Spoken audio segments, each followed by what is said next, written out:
There are tricks you need to know in order to detect when you are being scammed or when a scammer is trying to scam you. These tricks, if you know it will be very, very difficult for you to be scammed. Yes, it will reduce your potentiality or the possibilities of you being scammed. It will reduce it to the barest minimum. And now, I want us to go forward and I will tell you something. What you should know is that most of the scams we witness these days, especially all these local scams, most of them are being perpetrated by unintelligent hackers, social engineers. We call it social engineering. Most of these people are not so smart. They are not very intelligent, but they understand some tricks which all they need to do is just to twist your mind. And if you're somebody who is always desperate or who doesn't pay attention to detail, you fall into the trap. Now, from today, I'll be giving you some tips on how to avoid being scammed. With my knowledge in cybersecurity, I'll be educating you on some necessary things, very small, something that might implicate you. Now, let's see this scam email sent by one of the scammers. Look at it. Let us analyze it. As we're analyzing it, first of all, take a very good look at this email address. And in your own mind, tell me, do you feel any suspicious, or are you seeing any kind of lapses, any kind of point that will make you know that this email is actually coming from a fraudster? Can you identify any one of them? Read the email address very well. Don't rush. Why do you think that this email address is coming from a scammer? If you don't pay attention very well, you will never know that this email address is coming from a scammer. And that's why you need to pay serious attention to all the mail you are receiving before you take any action on it. You need to scrutinize it. Look at this email address very well. Tell me what you have discovered in this email address. Then let me proceed and tell you what I discovered and what you're supposed to discover from this email address. So first of all, let us look at the address itself.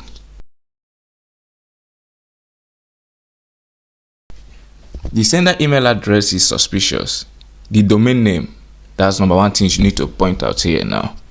The part after the @ just look at where the @ is incorrect. You see Twitter, this is not the spelling of Twitter.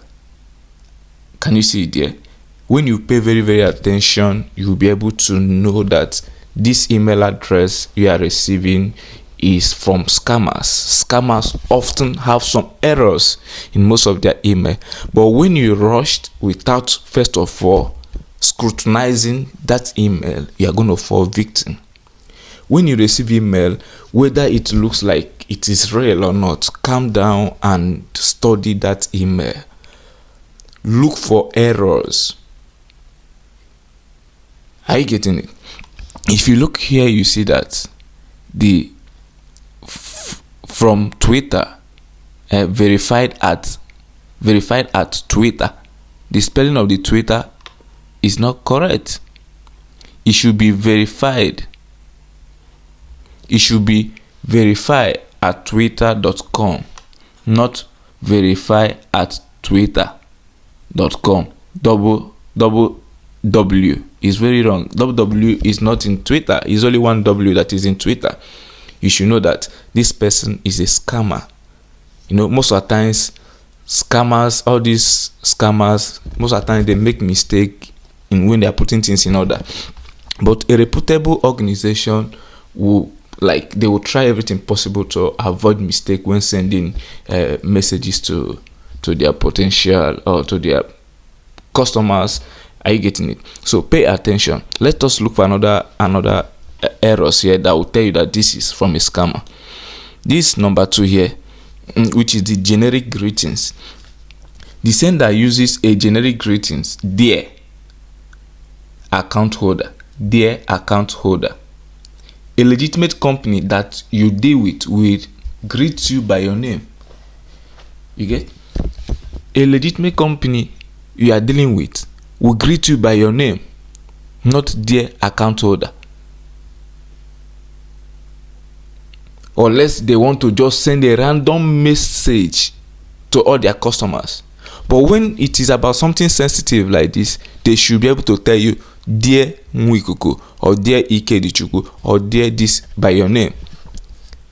Because this has a sensitive, they need your sensitive information. They cannot just come say, dear account holder. Who is the account holder? They need to mention the name. These are errors you need to find out. You need to look out for in some of these scamming, phishing email address. Then let's look at these three. What is the error here? You look at the spellings and the grammatic errors we can see here. The email contains spellings and grammatic errors. The word unusual is misspelled. Look at it very well. That unusual, that's not the correct spelling of unusual. And instead of asking you, log at the following link, the sender should ask you, log in. Are you getting it? This log at the following link is very wrong. What you should be able to see is log in, not log at the following link. Like when you are scrutinizing your email, don't rush, calm down, make sure your brain is down when this email is about something sensitive. Don't rush, if not, you are gone. A legitimate company will send you well-polished email with good grammar. Not just anyhow. They will not just wake up like tomorrow now. First Bank will wake up and just type any nonsense message that is not accurate, that is grammatically incorrect, and send to their customer. It doesn't happen. You get? So let's just look at this number 4. First of all, you need to have in mind that this thing is, they are requesting for a sensitive information. What they are requesting for here is a sensitive information. If you look very well, this sender is asking you to click this link in order to reset your password. Are you getting it? One thing you should know is that companies will never send you any link that will contain your sensitive information. Never. Just like First Bank coming to tell you, say you should send your BVN, it will never happen. Or they will send you a message that you should send them your ATM pin. It will never happen. Anybody asking you for that is a scammer. And no company will ever ask you for your sensitive information over the email or over telephone call. If they need your sensitive information, you must be there in their office, one-on-one. Are you getting it? So there are many ways to track all these scammers, to know whether this thing you are doing is it legit or not. But when you are carried away, you will never know what you are doing. So let us look at this number 5.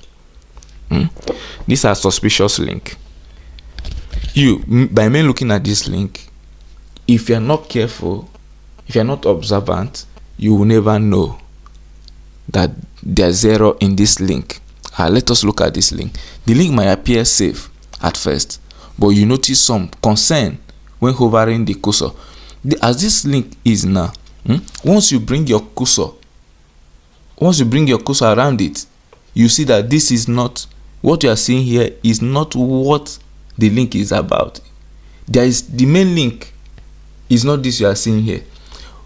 The link here you are seeing here, it looks very real, but the link you are going to click is not this. The link you are clicking is under this link. Programmers knows how to do this. You get? I can do it like as a programmer, I can program a link, a legit link, but when you click it, it's not the link you are clicking. You are clicking another invisible link, which I've already programmed under the link you are seeing. So when you hover it, this link you are seeing here is what you are going to see. You see that the misspelling in the name is a giveaway. Like is obvious, and you can see once you bring your mouse there, the main link will show. When you read that main link, you see that there is a mistake. The name should be https / twitter.com setting account, and not http. Number one is that anywhere you see http without s, you know that this link is not secured. Any link you are clicking and it doesn't have https, the s is not there. The s there means secure, mean that the site you are clicking is not secure and you need to run away. So whenever you see https, that s there is telling you secure. Are you getting it? So when you hover around this thing, you can see this is TTP, sorry, there's no s. This should also tell you that this is not from a secured website. So if we are talking about Twitter website has https. So but if you are carried away, you will not pay detailed attention to all these errors and you will fall victim. So from all this, you can simply see that when you pay attention to detail, don't rush whenever you get email. I'm talking about email. I'm going to talk about every other aspect that all these scammers like come with, like all their tactics. I'm going to come with it in another video, and even next video I'm going to make, I will explain to you why it is not advisable for you to use GB WhatsApp. GB WhatsApp. Some of you know what GB WhatsApp is. I'll tell you why it is not advisable for you to use GB WhatsApp, and why it is not advisable to download any file that is not coming from your Play Store or your Apple Store. I'll tell you the reason why. Next video.